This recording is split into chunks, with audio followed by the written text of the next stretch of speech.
Mi esposa me dijo, al inicio de nuestra relación, que antes de conocerme nunca había estado siquiera cerca de casarse. El diario que encontré en una caja rota decía lo contrario, y la verdad era mucho más compleja que una simple mentira. No soy un hombre desconfiado.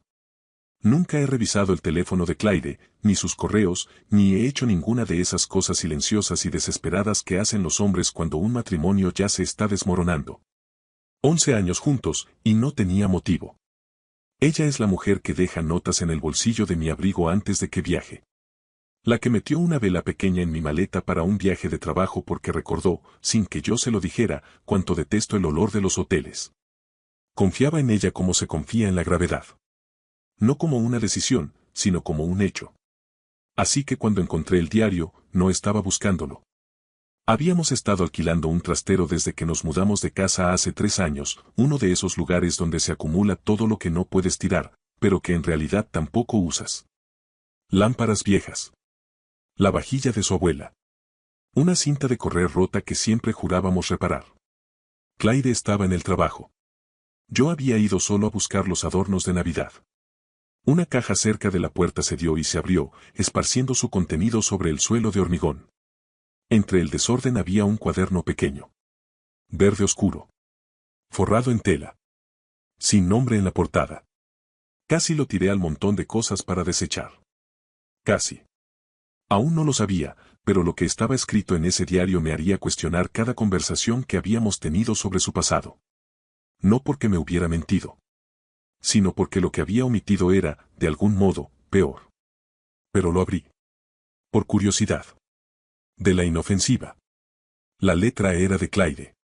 La reconocí al instante, sus letras pequeñas y precisas, la forma en que cierra la A tan apretada que casi parece una O. La primera entrada estaba fechada 14 años atrás. 2 años antes de que yo supiera siquiera que existía. Debería haberlo cerrado. Lo sé. Pero leí la primera línea, y ya no pude parar. Al principio, el diario era algo común. Ansiedades por un trabajo nuevo. La soledad específica de no conocer a nadie en una ciudad nueva. Pequeñas victorias, una buena comida, una película que la hizo llorar. Sentí ternura al leerlo. Como conocer a una versión más joven de ella. Alguien vulnerable, en búsqueda, aún sin tener claro quién era. Alguien a quien habría amado igual. Luego llegué a una entrada en la que Clyde, con 23 años, dedicaba una página entera, densa, apasionada, meticulosa, a argumentar que un perrito caliente no es un sándwich. Estaba furiosa. Furiosa desde un punto de vista arquitectónico. Había diagramas en los márgenes. Solté una carcajada, y el sonido rebotó contra las paredes de hormigón. Porque aún hace cosas así. El último día de Acción de Gracias mantuvo a toda la mesa cautiva durante 40 minutos debatiendo la clasificación estructural de un calzone.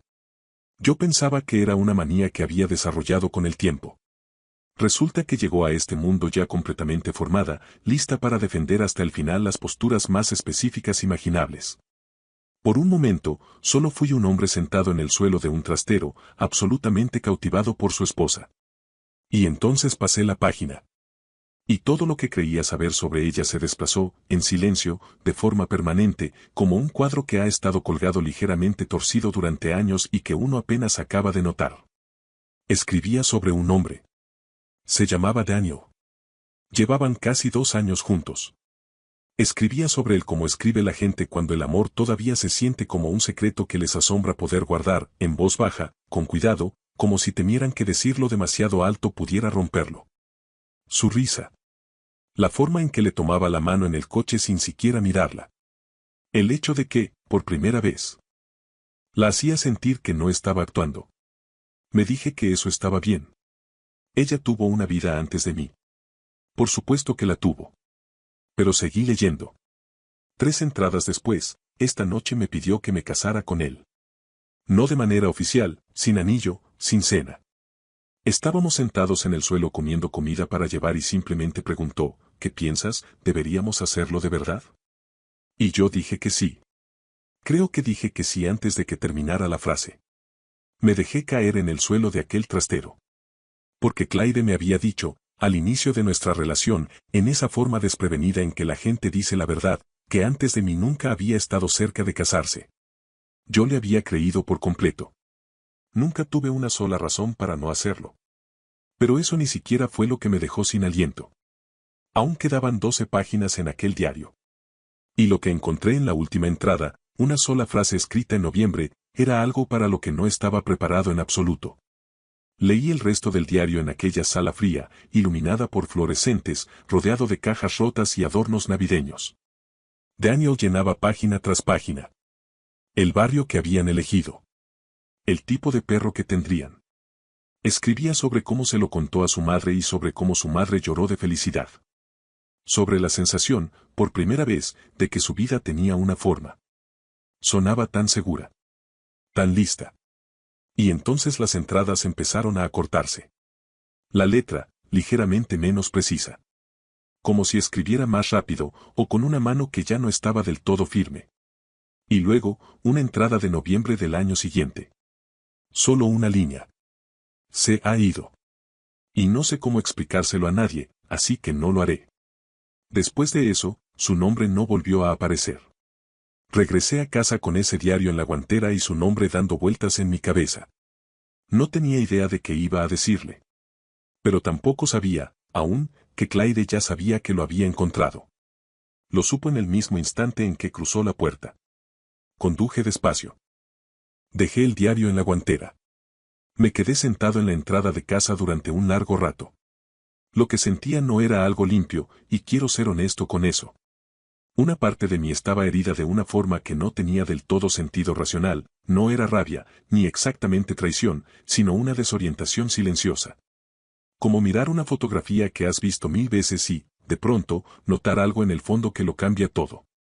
Pero debajo de eso, más fuerte que eso, había otra pregunta completamente distinta. No cómo pudo ocultarme esto, sino que le habrá costado cargarlo sola. Clyde llegó a casa cerca de las 7. Yo estaba en la mesa de la cocina, con el diario frente a mí. Lo vio desde la puerta y algo cruzó su rostro, no culpa. Reconocimiento. Como si siempre hubiera sabido que ese momento existía en algún punto del futuro y simplemente hubiera estado esperando a llegar a él. Se sentó frente a mí sin decir una palabra.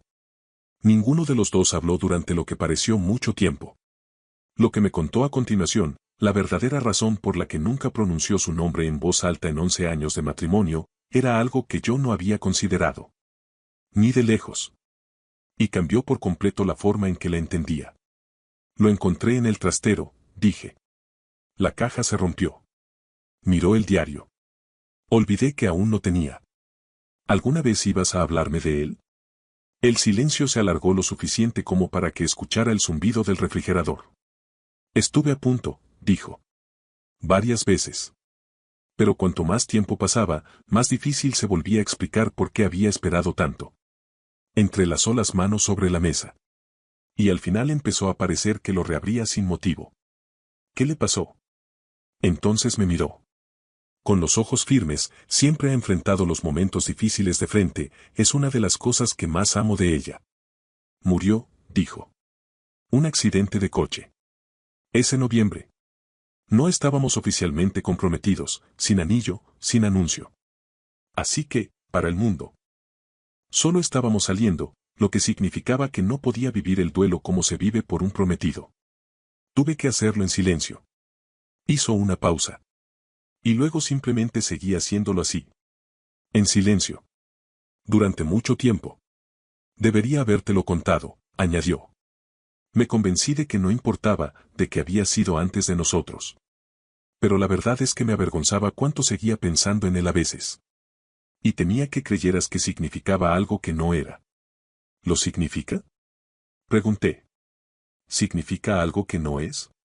Extendió la mano y la posó sobre la mía. Lo amé. Fue real, importó, y perderlo fue lo peor que me había pasado en la vida. Su voz se mantenía firme, pero sus dedos se apretaron ligeramente alrededor de los míos. Y luego te conocí, y elegí estar aquí. Ambas cosas son ciertas. Siempre lo han sido. Hablamos durante horas. Y en algún momento, cerca de las 11, dijo algo que reformuló por completo la razón por la que había guardado silencio, no solo sobre Daniel, sino sobre todo lo que vino después de él. No estaba preparado para oírlo. Pero necesitaba hacerlo. Hablamos hasta que el reloj de la cocina marcó pasada la medianoche. Me contó cosas que nunca le había contado a nadie, la crueldad particular de un duelo que no tiene nombre oficial ni reconocimiento público. La manera en que tuvo que fingir estar bien. Cómo hizo las paces con ello lentamente, en privado, y luego hizo espacio para mí sin llegar a explicar del todo que ese espacio ya existía. Le dije que ojalá hubiera confiado en mí antes. Que lo habría sostenido con cuidado. Dijo que ahora lo sabía. En algún momento, cerca de las 11, me miró y dijo: tenía miedo de que sintieras que estabas compitiendo con alguien que nunca llegó a decepcionarme. Alguien congelado para siempre en su mejor versión. Y algo encajó.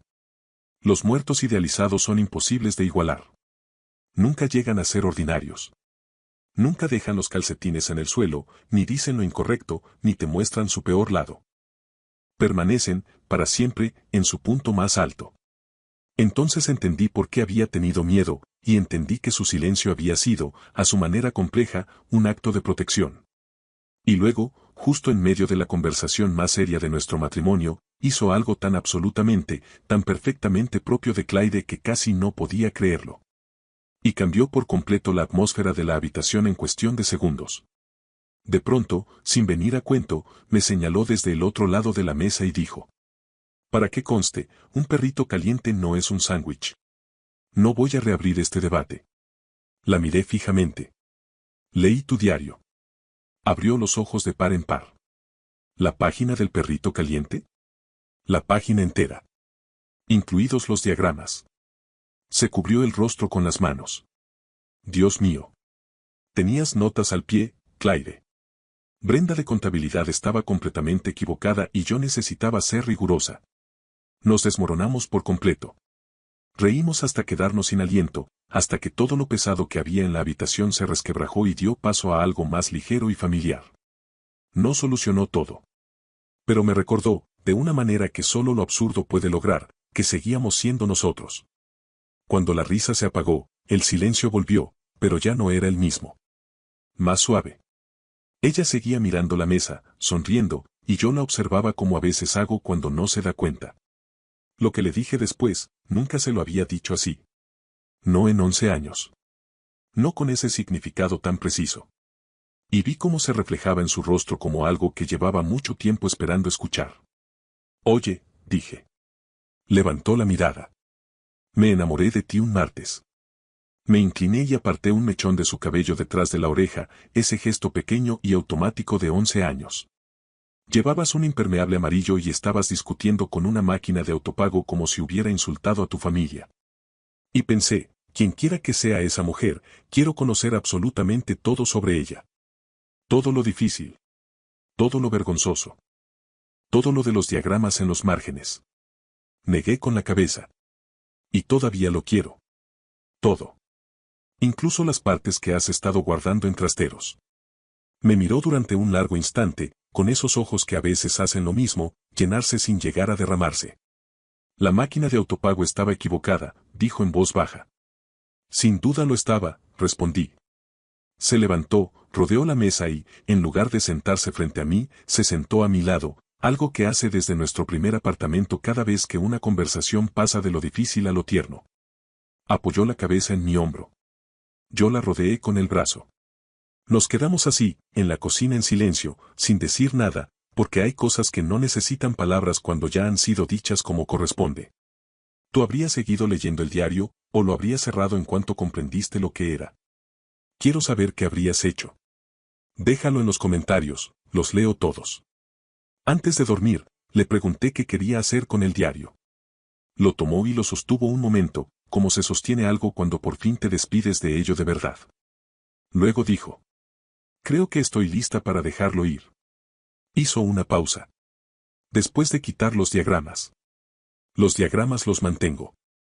La dejé quedarse con los diagramas. No tenemos un matrimonio perfecto.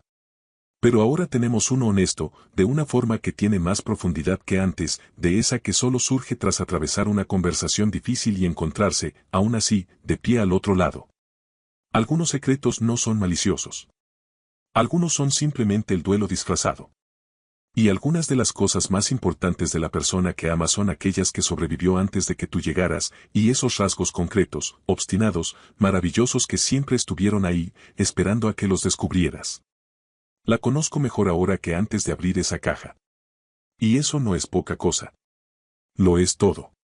Y esto es lo que no he dejado de pensar desde aquella noche.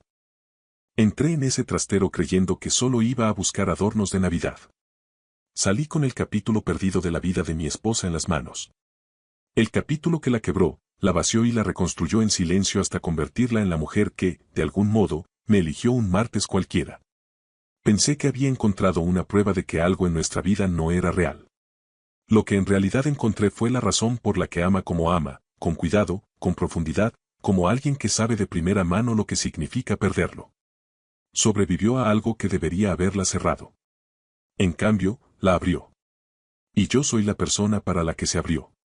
Si esa caja no se hubiera roto, si hubiera tomado los adornos y me hubiera ido a casa como cualquier otro sábado, habría pasado el resto de mi vida amándola sin llegar a comprenderla del todo. Estoy agradecido por la caja rota. Estoy agradecido por todo ello.